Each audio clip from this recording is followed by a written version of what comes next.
दोस्तों वीडियो में आपको दिखाएंगे कि E20 के मुद्दे पर मुहिम छेड़ने वाले तहसीन पूनावाला का इंस्टाग्राम अकाउंट आखिरकार क्यों सस्पेंड किया गया।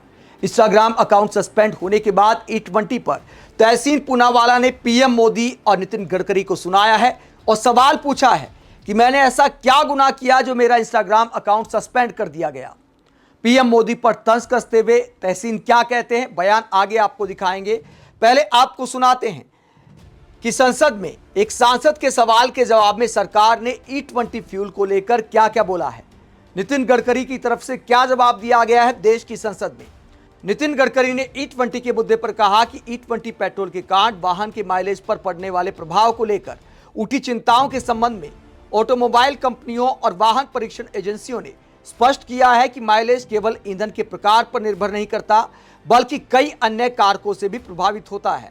यानी कहने का मतलब यह है कि सिर्फ तेल पर डिपेंड नहीं करता कि कौन सा तेल गाड़ी में डला है, गाड़ी चलाने के तरीके को लेकर, ट्रैफिक को लेकर और भी बहुत सारे कारण होते हैं जिनसे माइलेज प्रभावित होती है। यह बयान दिया है नितिन गडकरी ने।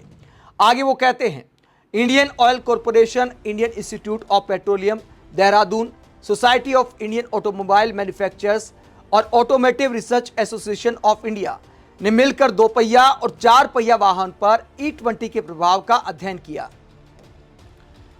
आगे वो बताते हैं कि इन रिसर्च में कार और 2 पहिया वाहनों के इंजन में किसी प्रकार के बदलाव की आवश्यकता नहीं पाई गई। सरकार के अनुसार पुराने वाहनों में भी E20 के उपयोग से प्रदर्शन में कोई उल्लेखनीय कमी या असामान्य घिसाव नहीं पाया गया है। आगे नितिन गडकरी ने कहा कि परीक्षणों में ड्राइवेबिलिटी, स्टार्ट होने की क्षमता, धातु यानी मेटल और प्लास्टिक की अनुकूलता जैसे किसी भी पैरामीटर में कोई समस्या सामने नहीं आई। हालांकि उन्होंने स्पष्ट किया कि 1 अप्रैल 2005 से लागू BS3 मानक वाले और 2016 से पहले के बने वाहनों में कुछ रबर के पुर्जे और गैस्केट बदलने पड़ते हैं, जिसे नियमित सर्विसिंग के दौरान आसानी से किया जा सकता है। उन्होंने स्पष्ट किया कि वाहन का माइलेज केवल ईंधन पर निर्भर नहीं करता बल्कि ड्राइविंग शैली, समय पर servicing, engine oil, air filter, tyre pressure, wheel alignment और एयर कंडीशनर के उपयोग जैसे कई कारक भी इसे प्रभावित करते हैं। तो नितिन गडकरी ने जो लिखित जवाब दिया एक सांसद के सवाल के जवाब में, वो इस बात को दिखाता है कि सरकार ये मानने को तैयार नहीं है कि E20 फ्यूल कोई बहुत बड़ी समस्या है, लेकिन विपक्षी नेता अब भी लगातार इसके खिलाफ मोर्चा खोले हुए हैं। अखिलेश यादव ने इस बयान के बाद क्या पोस्ट किया है, अखिलेश यादव ने यह फोटो पोस्ट की और क्या तंज कसा है E20 को लेकर।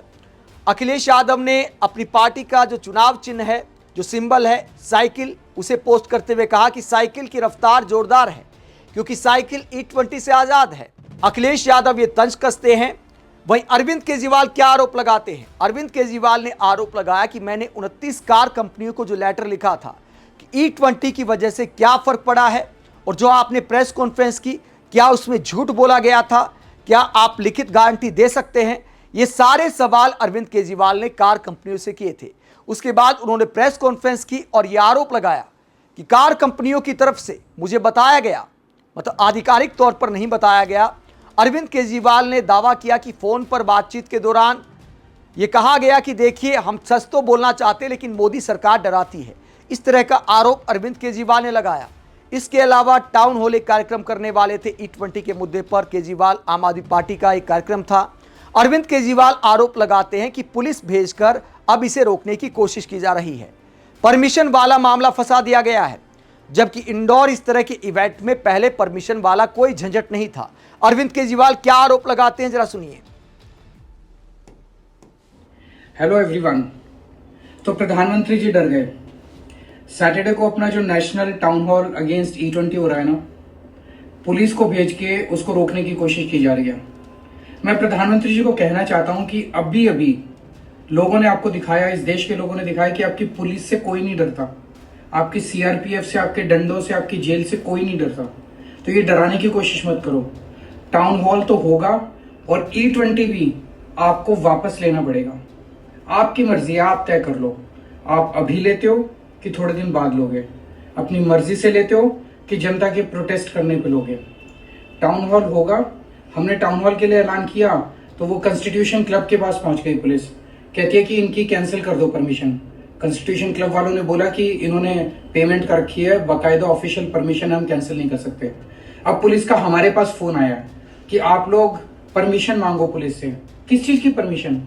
कानून के अंदर किसी चीज की परमिशन की जरूरत नहीं है। इंडोर एक्टिविटी है, इंडोर एक्टिविटी में पुलिस की परमिशन की जरूरत ही नहीं होती। तो पुलिस के जरिए मोदी जी इसको रोकने की कोशिश कर रहे हैं। ये बिल्कुल नहीं रुकने वाला। हजारों की संख्या में लोग ऑनलाइन ज्वाइन करने वाले हैं और हॉल भी खचाखच भरा होने वाला है। आप ज्यादा से ज्यादा संख्या में इसमें पार्टिसिपेट कीजिए, मिलकर आवाज उठाएंगे और जल्दी से जल्दी E20 को खत्म करेंगे। तो अरविंद केजरीवाल आरोप लगाते कि मोदी सरकार जानबूझकर इस तरह की अड़चन पैदा कर रही है और कार्यक्रम को होने से रोकने की कोशिश की जा रही है।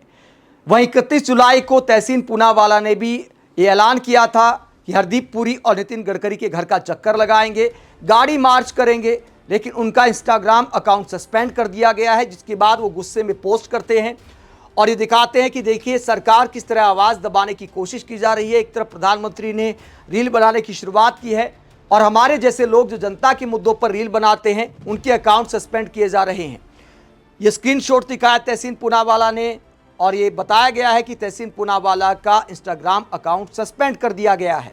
तहसीन पूनावाला ने जो मैसेज दिखाया उसमें लिखा गया है कि 180 दिन के अंदर आप अपील कर सकते हैं, वरना आपका अकाउंट परमानेंटली डिलीट हो जाएगा। तो फिलहाल 180 दिन का इनके पास समय है अपने अकाउंट को रिस्टोर कराने के लिए। इसके बाद तहसीन पूनावाला गुस्से में क्या बोलते हैं, जरा सुनिए। जय हिंद दोस्तों, मैं हूं तहसीन पूनावाला, टीम भारत से। आप लोग जो मेरे साथ जुड़े, आप लोग जानते थे कि हम मैंडेटरी एथेनॉल 20 ब्लेंडिंग पॉलिसी के खिलाफ एक लड़ाई लड़ रहे हैं और जो भी बातें हमने की वो सच साबित हुई। ये पता चला कि भारतीयों ने, हम लोगों ने पिछले 2 सालों में करीबन 80,000 करोड़ रुपया खर्च किया एक्स्ट्रा पेट्रोल भरवाने में, क्योंकि एथेनॉल से माइलेज कम होता है। हमें यह पता चला कि एथेनॉल से फॉरेन रिजर्व्स बढ़ता नहीं है। अभी वर्तमान में देख लीजिए चीनी के दाम क्या है, चीनी का एक्सपोर्ट बंद कर दिया गया है। किसानों को तो मिल रहा है 3 रुपया 65 पैसा 1 किलो गन्ने का एथेनॉल के पीछे। आप चीनी के दाम ज्यादा दे रहे हो और फायदा हो रहा है चीनी की मिलों का, एथेनॉल की डिस्टिलरीज का। हमने ये साबित किया कि गाड़ियों में दिक्कत आती है, माइलेज गिरता है और सारी बातें जिससे हमारी सिद्ध हो रही थी। पेट्रोलियम मंत्रालय ने हमें बुलाया, कहा मीटिंग करो, कहा एथेनॉल के खिलाफ प्रदर्शन मत कीजिए, हमें थोड़ा समय दीजिए। और जब मेरी बातें वायरल हो रही थी, मेरे अकाउंट्स ट्रेंड हो रहे थे, अचानक से मेरे इंस्टाग्राम अकाउंट को सस्पेंड कर दिया गया। आदरणीय मंत्री महोदय नितिन गडकरी जी कोर्ट गए मेटा के खिलाफ, इंस्टाग्राम के खिलाफ। दोस्तों, ये मेरे साथ हो रहा है, कल आपके साथ होगा। क्या इस देश में बोलने की आजादी रहेगी कि नहीं? आप में से जो लोग मेरे साथ जुड़े, आप जानते हैं मैंने कोई गालियों का प्रयोग नहीं किया, कोई गलत बात नहीं की। बस एक विषय पे सरकार के साथ हम इत्तेफाक नहीं रखते थे, हम एक अलग विषय पर थे उनके साथ और हम चाहते थे कि उसका समाधान हो, आम लोगों का समाधान हो। लेकिन मेरे इंस्टाग्राम अकाउंट को सस्पेंड कर दिया गया। आवाज रोकने की कोशिश कर रहे हैं सरकार।